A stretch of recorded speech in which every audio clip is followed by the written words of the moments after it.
வந்து விக்ரமோட காலை பிடிச்சு கெஞ்சுறாங்க. தயவுசெய்து என்னை மன்னிச்சிடுங்க. இதுக்கப்புறம் எந்த தப்பும் நான் செய்ய மாட்டேன். என்னை ஏற்றுக்குங்க ப்ளீஸ், என்னை கூட்டிகிட்டு போங்க அப்படின்னு சொல்லிட்டு கெஞ்சுறாங்க. உடனே விக்ரம் சிரிக்கிறாரு. நான் இப்படி தானே உங்ககிட்ட கெஞ்சினேன், அப்படி அழுதுனேன். ஆனால் நீ வந்து கேட்டியா, தாலியை கழட்டி கொடுத்துட்டு போயிட்டியா, அவன் கூட காரில் ஏறிட்டியே, அதை என்னால் மறக்க முடியுமா சொல்லு. எப்படி உனக்கு இப்படி கேட்கறதுக்கு மனசு வருது? விக்ரம் தயவு செய்து நான் சொல்கிறத கொஞ்சம் கேளுங்க. இதுக்கப்புறம் ஆதி பக்கமே நான் போக மாட்டேன். நம்ம குழந்தை நீங்கள் நானும் 3 பேர் சந்தோஷமாக வாழலாம். வேறு எதுவுமே நம்மளுக்கு வேண்டாம். சரி அப்போ வேதாவை என்ன பண்ணலாம் அப்படின்னோடனே, அது வந்து அப்போ நீ பண்ண மாதிரி நானும் வேதாவை தூக்கி போட்டுட்டுமா, அப்போ உனக்கு சந்தோஷமா? அப்புறம் என்ன பண்ணுவேன், கொஞ்ச நாள் என் கூட இருப்ப, மறுபடியும் ஆதி வருவான், அவன் கூட போயிடுவேன், இதனை செய்வேன் அப்படின்னோடனே அப்படியே அதிர்ச்சி அடைகிறாங்க. இங்கே பாரு, நீ என்ன தான் சொன்னாலும் சரி, இப்போ என் மனசில் நீ கிடையவே கிடையாது. ஒரு காலத்தில் நீ என் மனசில் இருந்ததா, நான் இல்லைன்னு சொல்லலை. ஆனால் அப்போ நீ என்னைக்கு உதறி என்னை தள்ளிட்டு வேற ஒருத்தனோட போனியோ, அன்னைக்கே என் மனசுலேருந்து உன்னை தூக்கி எரிஞ்சிட்டேன். இதுக்கப்புறம் என் மனசு ஃபுல்லாகவே வேதா மட்டும்தான் இருக்கா. நீ என்ன சொல்கிற விக்ரம் அப்படின்னு. ஆமாம், அப்போ வந்து என்னை மறுபடியும் ப்ராப்ளம் ஆகிடுச்சு, எனக்கு உடம்பு சரியில்லைன்னு சொல்லிட்டு வீட்டுக்கு கூட்டின்னு வந்தீங்களே அப்படின்னோடனே, ஆமாம் கூட்டின்னு வந்தேன், பரிதாபத்தில் கூட்டின்னு வந்தேன். அது காதல்னு தப்பாக நினச்சிக்கிட்டியா? இங்கே பாரு, என் மனசு ஃபுல்லாகவே வேதா தான் இருக்கா. ஆனால் நான் அவகிட்ட கோவமாக நடந்துப்பேன், பிரச்சனை பண்ணுவேன். ஆனால் அவளை என்னால் விட்டு தரவே முடியாது. தயவு செய்து இதுக்கப்புறமாவது என்னை நிம்மதியாக வாழ விடு. உன்னை ஒரே ஒரு வார்த்தை தான் நான் கேட்குறேன். இவ்வளோ ஏதோ கொஞ்ச நாள் வந்து உன் கூட வாழ்ந்துட்டேன், இப்போவும் உனக்கு உடம்பு சரியில்லைன்னு உன்னை வீட்டுக்கு கூட்டின்னு வந்தேன். அந்த வந்து ஒரு காரணத்துக்காக நான் கேட்குறேன், தயவுசெய்து இதுக்கப்புறம் என் வாழ்க்கையில் தலையிடாத. நானும் வேதா அப்புறம் தன்வி 3 பேர் சந்தோஷமாக வாழ்கிறோம், அந்த சந்தோஷத்தை தயவுசெய்து கெடுத்துடாத ப்ளீஸ், உங்ககிட்ட கெஞ்சி கேட்குறது ஒரே விஷயம் தான் சொல்லிட்டு கையெடுத்து கும்பிட்றாரு. அப்படியே வந்து என்ன பண்ணுறதுன்னு தெரியல, மென்னாலும் அப்படியே பார்த்துட்டே இருக்காங்க. குட் பை அப்படி சொல்லிட்டு கிளம்பிடுறாரு.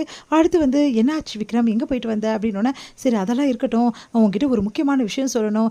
இந்த மாதிரி வேதா சொன்ன விஷயத்தை எல்லாத்தையுமே வந்து சொல்கிறாரு வசந்த். அதை கேட்டு அதிர்ச்சி அடைகிறாரு விக்ரம். என்னடா சொல்கிற அப்படின்னா, எனக்கு என்னமோ வேதா வந்து இந்த ஊரை விட்டு போகிறாங்கன்னு தோணுது, எப்படியாவது வேதாவை வந்து தடுத்து நிறுத்து அப்படின்னோடனே, இல்லைடா அது வந்து உன் மனசில் ஃபுல்லாக வேதா இருக்காளா இல்லையா சொல்லு. இது என்னடா கேள்வி, வேதா தாண்டா என் மனசு ஃபுல்லாக இருக்கா, அவள் இல்லாத உலகத்தில் நான் வாழவே விரும்பலடா அப்படின்னு சொன்னோன்னே, உடனே வந்து ஃபோன் வருது.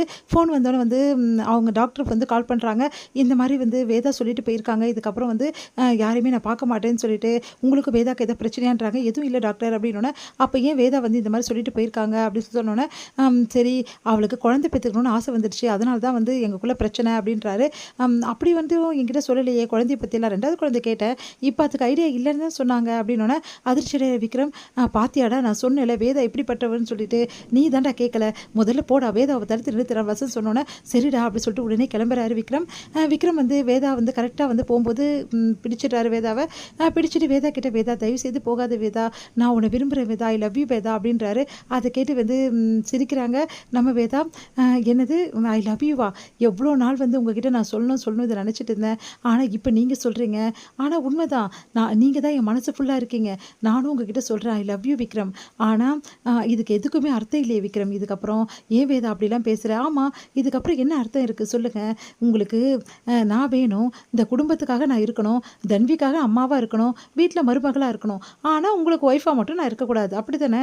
அதெல்லாம் இல்லை வேதா, இதுக்கப்புறம் மட்டும் என்ன நடக்க போகுது, நீங்கள் லவ் சொல்லுவீங்க, உங்கள் கூட வந்து வாழணும், ஜஸ்ட்டு வந்து ஒரு ஆளாக வாழணும், அவ்வளோதான். மற்றபடியெல்லாம் வந்து எனக்கு ஆசையோ கனவுகளோ எதுவுமே இருக்கக்கூடாது, அப்படி தானே? எனக்கு தெரிஞ்சு போச்சு, இப்போ தான் டாக்டர் இப்போ தான் சொன்னாங்க, உனக்கு குழந்தை பெற்றிருக்க எண்ணமே இல்லையா, நான் தான் தப்பாக புரிஞ்சுக்கிட்டேன். ஓ அதுக்காக தான் எனக்கு தேடி வந்திருக்கீங்களா, எனக்கு எண்ணம் இல்லை, அதனால் இவளை கூட்டின்னு போயிட்டு தன்விக்கு அம்மாவாக இருக்க வைக்கலாம் அப்படின்னு சொல்லிட்டு தானே. இங்கே பாருங்கள், நான் தன்விக்கு ஒரே ஒரு ப்ராமிஸ் தான் பண்ணியிருந்தேன், உனக்கு ஒரு நல்ல அப்பாவை நான் கொடுப்பேன்னு சொல்லிட்டு. அதே மாதிரி நீங்கள் ஒரு நல்ல அப்பாவை இப்போ மாறிட்டீங்க, தன்வியை நல்லா பார்த்துக்கிறீங்க, எனக்கு இது போதும், தயவு செய்து என் வாழ்க்கையில் இதுக்கப்புறம் நீங்கள் கிடையாது, புரியுதா, நான் போகிறேன் அப்படின்னு சொல்லிட்டு கிளம்புறாங்க. ப்ளீஸ் வேதா தயவு செய்து நில்லு ப்ளீஸ் அப்படின்னோடனே, வேதா வந்து கையை விடுங்க விக்ரம் அப்படின்னு சொல்லிட்டு கிளம்புறாங்க. கரெக்டாக வந்து வேற யாரோ கையை பிடிக்கிறாங்க. பார்த்தோன்னே தன்வி வரா. இப்போ சொல்லு, இவளை விட்டுட்டு நீ போவியா அப்படின்னு சொல்லி சொன்னோன்னே, அப்படியே குழந்தை அம்மா என்னை விட்டுட்டு போயிடுவீங்களாம்மா அப்படின்னு சொல்லிட்டு கேட்குறாங்க. உடனே வந்து என்ன சொல்கிறதுன்னு தெரியல வேதாக்கு. ப்ளீஸ்மா என்னை விட்டுட்டு போகாதீங்கம்மா அப்படின்னோடனே, வேதாக்கு ஒன்றுமே புரியல, போக பார்க்குறாங்க. உடனே தன்வியை பார்த்துட்டு அழுதுட்டு அப்படியே ஓடி வந்து கட்டி பிடிச்சிக்கிறாங்க. சாரி தன்வி அப்படின்னு இதோட முடியுது.